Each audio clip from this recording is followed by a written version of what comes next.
Well, it's a real joy for us to be here, everybody. And to be out here in this beautiful setting out here in Greytown.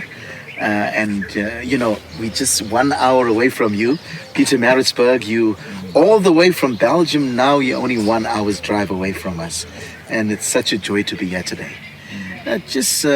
Ulysses and Julie, we're so happy God has led you to come to South Africa.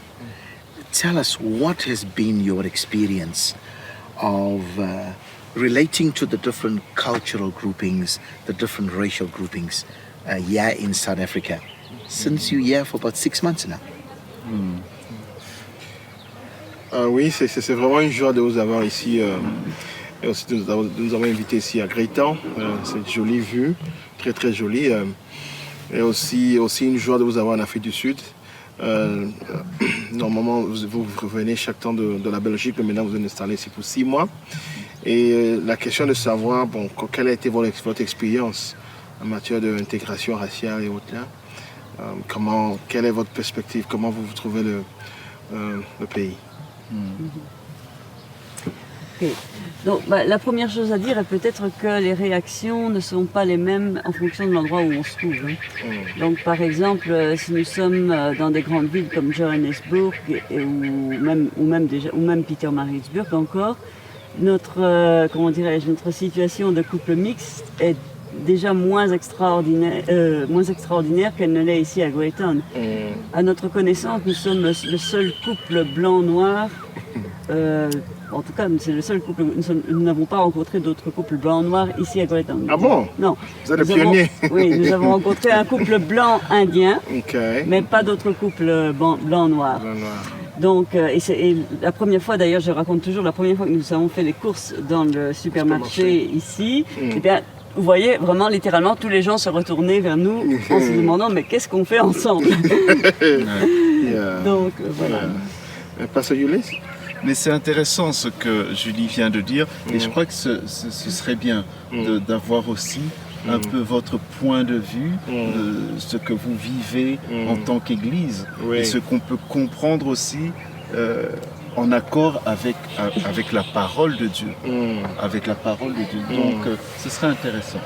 Oui, as Julie say, South Africa is quite a bit, it's not uniform in terms of people's reaction. Yes. To multicultural, mostly multiracial marriage.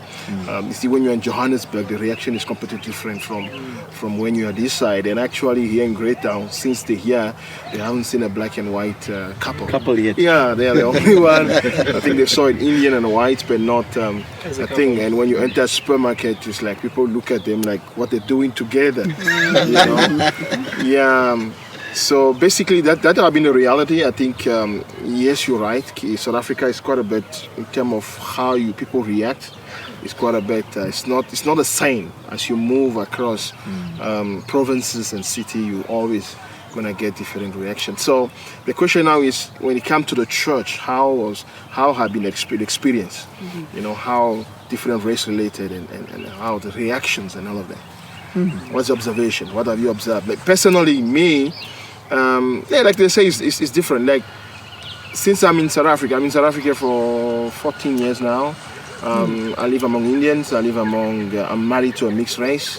What's a mixed race? Pastor Greg. They say colored is not the right way to say it, so I'm learning not to call them colored anymore. The mixed race, okay? I live among mixed race, and our campus, and I'm also blessed to lead one of our campus in Uganda, is among Zulus, 100% Zulus.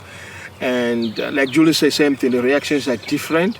Yes, the mixing is not that well accepted. It's like a shock when you see somebody from another culture trying to come and gel with them. There's a bit of resistance, okay? There's still that invisible barrier that is there. They're not saying it, but it's there in the way they react and stuff like that. But it has been different. I don't think you get the same reaction from everybody. Yes, Pastor Greg, I don't know. Maybe I don't know about Michelle or Pastor Lau. Oh, okay. What has been their experience in the context of the church in terms of people engaging with each other deeply, cross-culturally, or cross-racially. What's been your case, Michelle?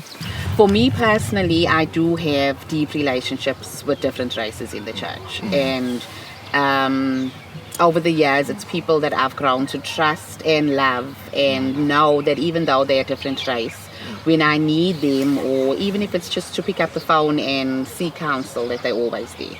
So, yeah. But like I said, it takes a mindset, it takes a paradigm shift in our minds, especially because we grew up in the apartheid era. So that mindset needs to shift. Yeah. And that is true, because I think what I see in the church is also people are connecting and they will relate to people of different cultures. But having deep connections outside of churches is something that is very different. You don't really see that outside of church. So having those deep relationships, coming over to people's homes, eating in the same, that's a bit different. So you'll see it in the church context, but sometimes out of church, that's something that it's kind of a difficult one, Pastor. Yeah. You know, I think when you're building a multicultural church, Julie and Ulysses, I come back to Michelle's word, you have to be intentional. And when we were preaching in the early years of establishing the church, I would even talk about, have you invited somebody from another cultural group to your home to have a meal? Because it's easy to meet in a coffee shop, it's easy to meet at church, but you got to get to the next level of relationship, which only comes when you really spend time in each other's home. And sometimes people would even be okay with relating to another race group in the church, but when they with their family in the mall and they see you, they don't want to introduce you to their family. They because maybe their family are still more prejudiced. They haven't overcome the struggle of relating deeper with people cross-culturally.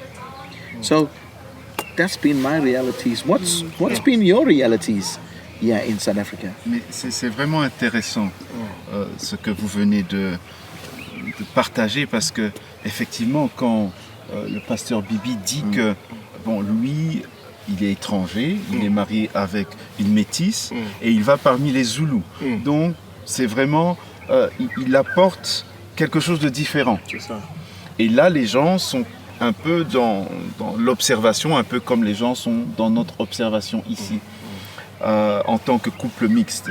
Et le fait que vous ayez, vous, en tant que métis, ces origines du côté blanc et du côté noir, ça donne une certaine équilibre, une certaine compréhension, une certaine ouverture.